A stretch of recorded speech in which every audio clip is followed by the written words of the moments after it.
What's up, guys? CrossFit Games are coming up, and we thought it would be useful to talk about 5 things that you can learn while watching the CrossFit Games.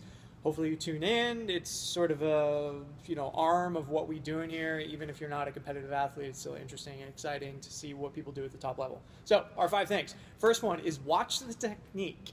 Can you identify, because this is going to happen at the highest level, where technique breaks down? And not being like a nitpicky dickhead, like, oh my God, his knee barely did this or whatever it is, but just there are going to be some gross errors in form as these athletes fatigue and break down, and it's 4 days long or whatever it is. Can you identify those things and what the fixes might be in sort of like a more controlled, non-competitive setting?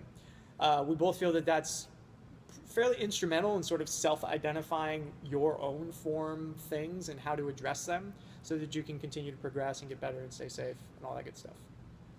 Next, watching the CrossFit Games. It's kind of a good example of you can always maybe do a little bit more when it comes to workouts. And we mentioned this because at CrossFit Walnut Creek, this is a good time to really push these WODs because they're not super technical, they're not crazy heavy. So a good CrossFit athlete, Josh Bridges, will say, he said this a bunch of times, it doesn't hurt that much more to go a little bit harder. You're already kind of suffering, you're already breathing super heavy, your heart rate's out of control. Like, a little bit harder maybe isn't gonna feel that much worse. Maybe resting a little bit less, making transitions and stuff like that. When you watch these guys, obviously they're the best in the world and they train CrossFit for a living, but you really see how hard they go, especially on workouts that they can actually keep going because it's not super heavy or not super technical. So kind of a good maybe lesson or a good thing to watch is just how they keep moving and keep working really hard, and maybe take that into your own training. Next, watch the winners. So you will notice that by and large, whoever wins the event tends to make it look effortless. So, the typical thing is you have a heavy clean and jerk or deadlift ladder or whatever it is, and somebody finishes it in 2 minutes. Oh my God, they just blaze through it. And then there's always going to be one guy or one girl that's kind of left behind. They, close in on the reps during the time cap, and they're starting to break down. The person who wins those events almost always has the best technique. And actually this year, I think one of the events is a max snatch. So you can see if that's put to the test. And my suspicion is, especially since 100%. snatches are so technical, that the person who wins that snatch ladder is going to have the all-around most crisp, best technique. And the person who's kind of grinding and slopping through it, they'll get to somewhere and they'll get something impressively heavy, but they're not going to be a podium-type finisher in that event in particular due to lack of technique. So watch that. Watch the first place winners and watch how effortless they make it look. How can you translate that back to your own game? Is there something you struggle with? If there is something you struggle with, there is a good chance that it can boil back to technique.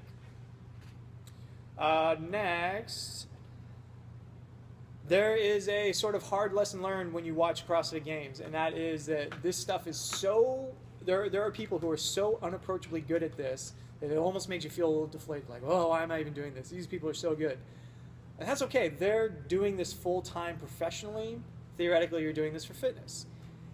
There's a sort of creeping undercurrent conversation within the CrossFit community that you should do competitions, and if you just work a little harder, you can make it to the next level. That's not really that important. This can just be about your personal fitness, and the point of watching the games is to go, wow, that was really cool. Somebody did really excellent. Just like when you watch Michael Phelps crush all the gold medals, it doesn't make you contemplate your own breaststroke. All it does is go, wow, there's somebody out there who can do this thing amazingly. That inspires me to go out and swim. I want to swim more. I want to do as well as I can.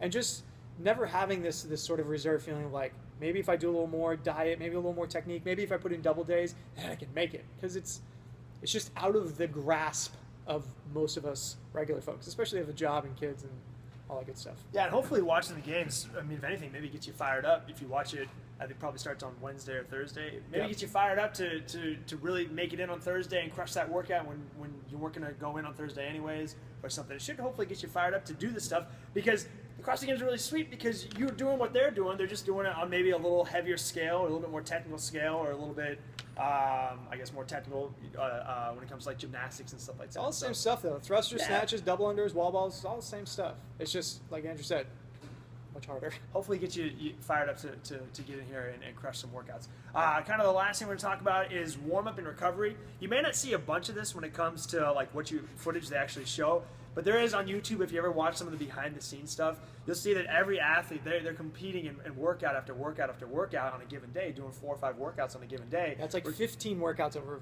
4 or 5 days. Recovery becomes essential. I mean, they got to recover, whether it be an ice bath or whether it just be a proper cool down, like hopping on the Airdyne to bring themselves back down to homeostasis, bring their body back to a more level, if you will, as opposed to just finishing and lying down on the ground and sleeping for 3 hours and then going to your next workout.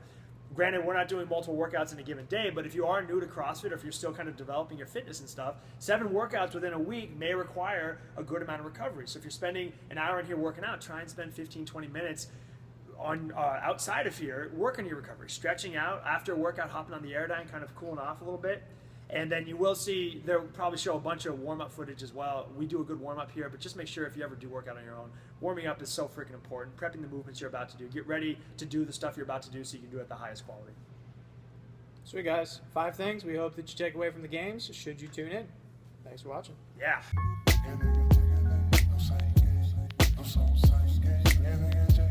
Yeah,